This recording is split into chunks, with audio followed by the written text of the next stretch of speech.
Fêtant son anniversaire, le 63e ce jeudi 17 août, Stéphane Escher peut être fier de sa carrière. Malheureusement, elle ne va pas de pair avec un compte en banque mirobolant, en raison d'une tournée au concept particulier et coûteux.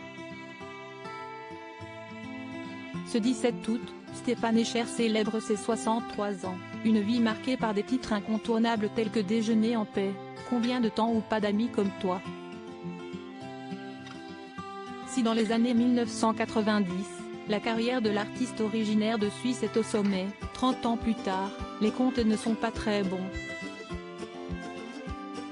La faute, non pas à son talent, mais à une tournée très coûteuse. Ce n'est pas tant la logistique qui l'a ruiné mais le tarif libre de ses représentations. Un choix qui l'a obligé à y mettre de sa propre poche. Alors qu'il faisait la promotion de son EP Autour de ton cou sur les ondes de RTL, Stéphane Escher s'était confié sur sa tournée au tarif libre qui l'a entraîné dans une véritable débâcle financière. Sur les routes de Suisse durant toute l'année, le chanteur a décidé de laisser le soin aux spectateurs de payer le montant de son choix à ses concerts. Tout à coup ça devient effrayant parce qu'à chaque fois ça coûtait 700 000 francs suisses. Il y a un trou de 200 000, 192 500 €. Si est une débâcle financière. Il y a quelques gens qui étaient très généreux et quelques-uns qui se foutent de notre gueule. Une famille de 4 personnes qui paie 20 francs. Si est décevant.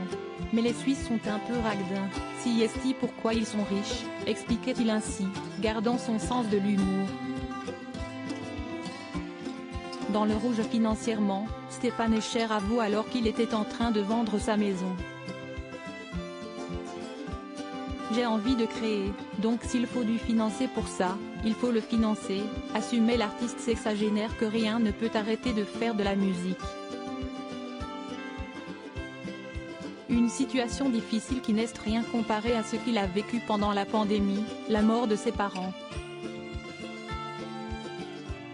Il sera à la fin du mois d'août au festival Les Musicales du Parc des Oiseaux dans l'Ain puis en novembre dans les Rendez-vous Sonic 2023, La Manche. Sillonnant la France, il est attendu au mois de février 2024 à l'Olympia.